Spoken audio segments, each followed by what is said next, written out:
झूठ बोलना एक कला है, लेकिन उसे पहचानना एक विज्ञान। अगर आप लोगों की बातों के पीछे छिपी सच्चाई को समझना चाहते हैं, तो ये कहानी आपके लिए है। रोहन एक साधारण युवक जो अपनी तेज नजर और चतुराई के लिए मशहूर था। उसके दोस्त अक्सर मजाक में कहते, रोहन, तुम्हारी आंखों से कुछ भी नहीं छुप सकता। एक दिन रोहन के ऑफिस में एक नया मैनेजर मनीष आया।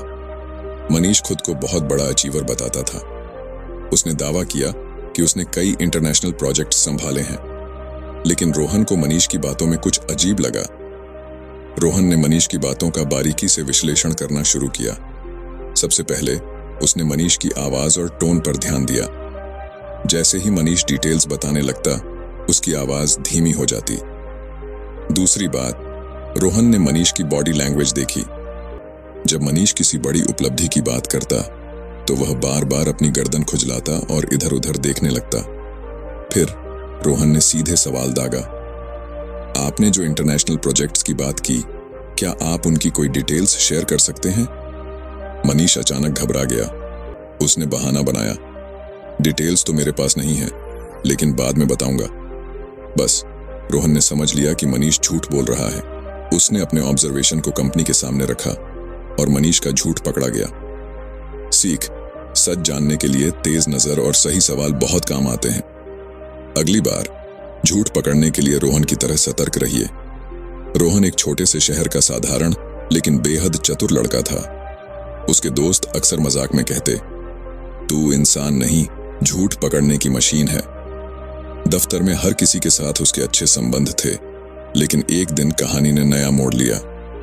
ऑफिस में एक नया मैनेजर मनीष आया। मनीष की पहली छवि एक मेहनती और ईमानदार इंसान की थी। वह हमेशा बड़ी बड़ी कहानियां सुनाता था, कंपनियों को मुनाफा दिलाने से लेकर अंतर्राष्ट्रीय स्तर पर सम्मेलनों में भाग लेने तक। एक दिन मनीष ने दावा किया, मैंने एक अंतर्राष्ट्रीय सम्मेलन में ऐसी प्रेजेंटेशन दी कि हमारी कंपनी को करोड़ों का फायदा हुआ। पूरे ऑफिस ने तालियां बजाईं, लेकिन रोहन चुपचाप उसकी बातें सुनता रहा। उसने सोचा, क्या ये सब सच हो सकता है? इतनी बड़ी बातें और सब कुछ इतनी आसानी से? रोहन की तरकीब एक, बोलने का तरीका। रोहन ने गौर किया कि मनीष जब शुरू में यह कहानी सुनाने लगा तो उसका आत्मविश्वास चरम पर था, लेकिन जैसे ही उसने डिटेल्स बतानी शुरू की, उसकी आवाज लड़खड़ाने लगी। 2, शरीर की भाषा। जब मनीष ने कहा, मैंने सम्मेलन में यह प्रेजेंटेशन दी थी, तो उसने अपनी गर्दन खुजलाई।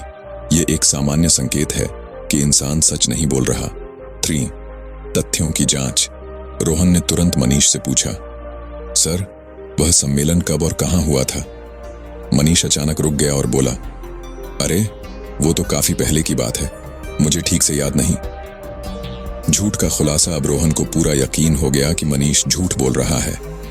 शांत स्वभाव से मनीष की हर बात का विश्लेषण किया और बाकी सहकर्मियों को भी सच्चाई समझा दी। सीख, झूठ पकड़ना मुश्किल नहीं, अगर आप सही तरीके से सवाल करें और लोगों की बातों के पीछे की सच्चाई पर ध्यान दें। तो दोस्तों, ये थी रोहन की कहानी, जिसने अपनी समझदारी और ऑब्जर्वेशन स्किल्स से सच्चाई का पता लगाया। जीवन में कई बार हमें ऐसे हालात का सामना करना पड़ता है जहां सच और झूठ के बीच फर्क करना मुश्किल हो जाता है, लेकिन याद रखें, हर झूठ में कुछ ना कुछ कमजोरी जरूर होती है। अगर आप भी किसी की बॉडी लैंग्वेज, आवाज की टोन और उनके जवाबों की गहराई पर ध्यान दें, तो सच्चाई को समझना आसान हो सकता है। क्या आप भी ऐसी ट्रिक्स अपनाकर झूठ पकड़ने का हुनर सीखना चाहते हैं? अगर हाँ, तो इस वीडियो को लाइक करें, अपने दोस्तों के साथ शेयर करें और नीचे कमेंट में बताएं कि यह कहानी आपको कैसी लगी।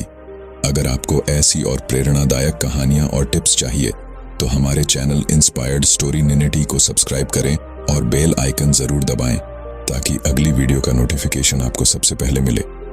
याद रखें, झूठ को पकड़ने से पहले खुद सच्चा बनना जरूरी है। मिलते हैं अगली कहानी में। तब तक के लिए खुश रहिए, स्वस्थ रहिए और सीखते रहिए। धन्यवाद।